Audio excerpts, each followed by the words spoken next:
All right. First off, this story, there's going to be swearing, there's going to be F-bombs. It's going to be a bit of a rude, twisted, offensive topic. So if you're one of those fragile individuals who actually gets offended by anything, carry on, move along. You shouldn't even be here, okay? You probably shouldn't even be online. So this is probably going to be a little bit of a different topic, but it's the honest truth, and this is what happened in guide camp.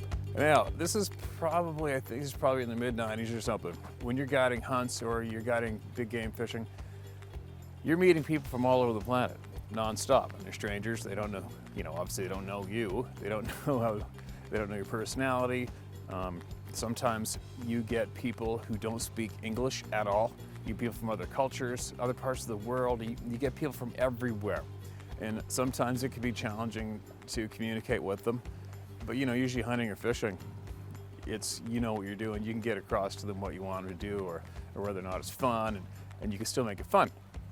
However, sometimes when you are in camp with somebody who doesn't speak English, it can be a little challenging. You're not totally familiar with what kind of food they might like, if they're comfortable, if they're having a good time. They're a little frustrating that way, because I usually make great friendships with my hunters, and we have a lot of laughs. The majority of my hunt stories that you guys see online or in the hunting apps, pretty serious, pretty straightforward most of the time, because I'm trying to get knowledge straight across. It's not hanging out casual and swapping stories and laughing. But normally, a lot of people that know me or have come hunting and fishing with me, it's usually a clown show. It's usually frickin' funny, but it's also very, very hard hunting. And we fish, we hunt, we go hard at it, and we get the job done, and we do it really well.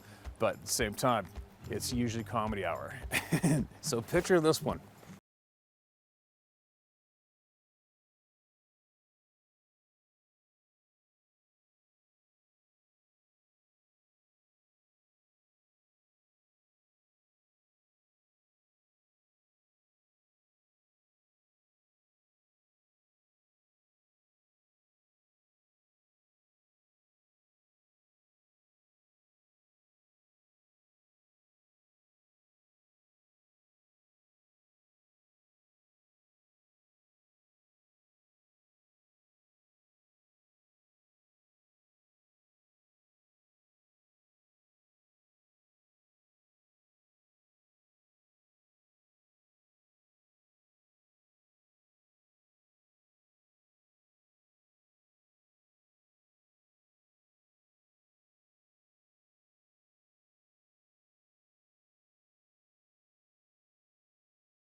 Hear that ever again. Don't even make believe that you might have believed that for 1 second. Why are you even repeating that? You're an idiot. Whoever came up with that is an idiot. How could you even think of that? That's what idiots do. Don't ever speak those words again. That's disgusting. That's stupid. That's absolutely stupid. So anyway,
So anyway,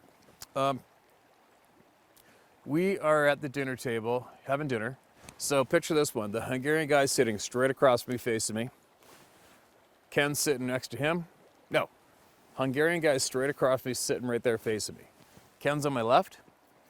The Wrangler's off to the right. The other guy's beside me, and the cook's up, you know, doing her thing, serving everybody meals and stuff. And everybody's got a pretty good sense of humor. And I forget it. Somebody said something about a gerbil, whatever, a squirrel. It finally went, okay, that's enough. I've heard enough. Ken, Tut, doctor, please tell these idiots that people do not put rodents up their asses. All right? Just tell them. I'm sick of this shit. So the doctor goes, and he had a pretty gruff voice. He's like, well, Steve, I hate to be the one to tell you, but it's true. They do. I'm like, what? No, they don't. No, they don't. Are you serious? He goes, yeah. And there's actually, there's a lot more worse things than that have, you know, people come in to emergency with stuck in their rectums as well, right? So anyways, you can imagine, this kicked off absolute chaos, laughing and one-liners and disgusting head shaking and yells and screams, and everybody's laughing their frickin' heads off at the dinner table. But meanwhile, this poor guy from Hungary, he's just sitting there like this, not having, and doesn't have a clue what we're laughing at. That poor guy. I mean, he traveled halfway around the frickin' planet, drove, you know, he probably took, what, 3 or 4 flights to get to us, probably took 3 days traveling just to get to us, and then finishes off with a 3-hour ride through the remote Rocky Mountains in a truck from Fort Nelson to a remote ranch where he can't speak English to anybody. And then jumps into Super Cub, over the mountains, dropped off in this remote airstrip in the middle of nowhere with us. And he doesn't know any English. And now the poor guy's sitting there, probably day 3 or 4. And he's sitting at the dinner table, and here's every single person sitting around him dying, laughing, killing themselves laughing. And I'd imagine it must be pretty uncomfortable, could potentially be pretty uncomfortable. And I felt bad for the guy. I'm like, shit, that poor bastard.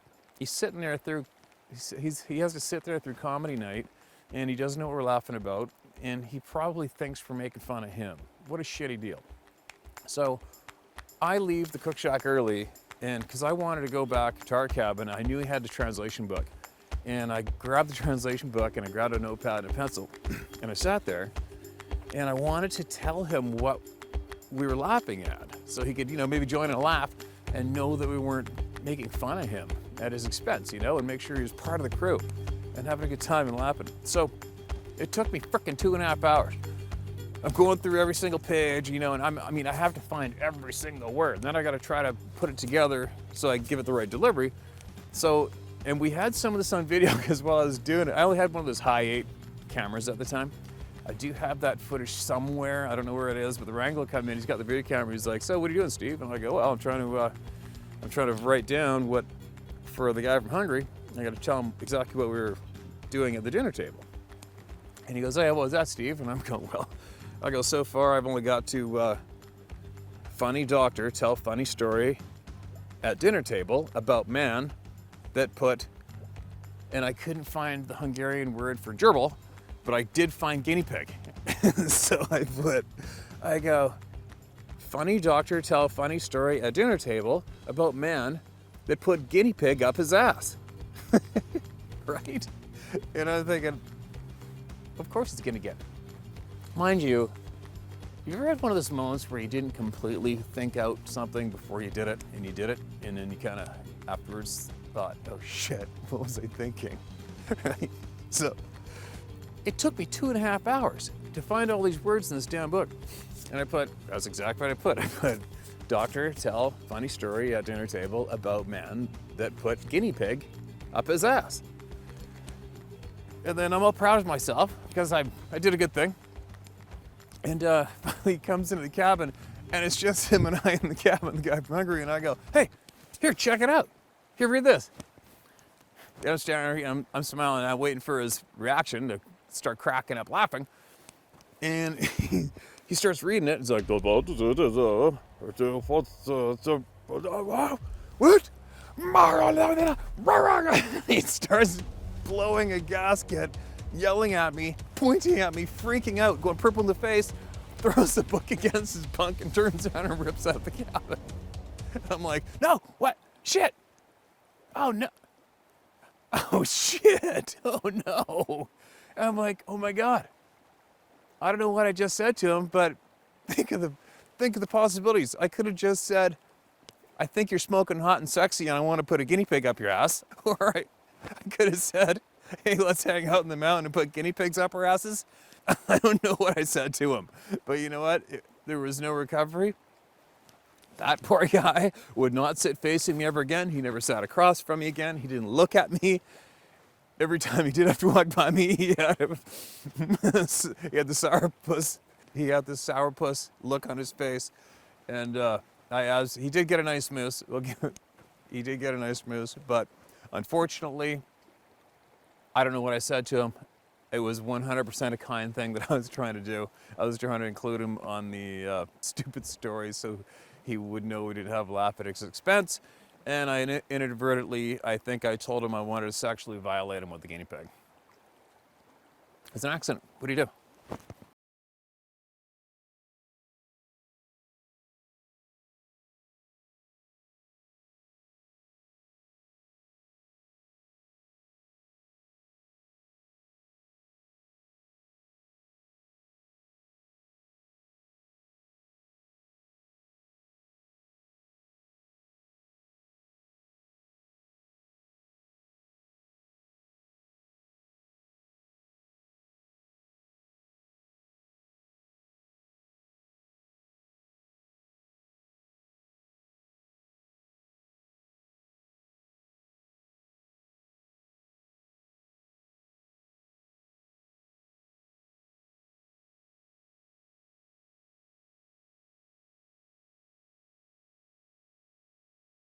Yes, there is tons more stories coming. You gotta understand, it takes a lot of time. It just takes a lot of time. And yes, there's more bear stories. Yes, I've got wolf stories. I've got cougar stories. I got it. You name the story, I've got it. And the only reason I have all these stories is because I basically have been doing this damn near full time for many years. It doesn't matter who it is. I mean, there's people out there, there's men out there like me that have been doing what I'm doing way longer than me, and they have just as many stories. It's just that I'm one of the rare few that are going out of their way to share these stories with you guys in video on the internet. So there you go. Yeah, so I got lots more stories coming, but I thought I'd throw that one into the mix because it came up the other night. And I thought, what the hell, I'll share that one with the public and tell everybody about the time I think I might have told the guy from Hungary I wanted to violate his ass with a guinea pig by accident. And no, I didn't want to do that.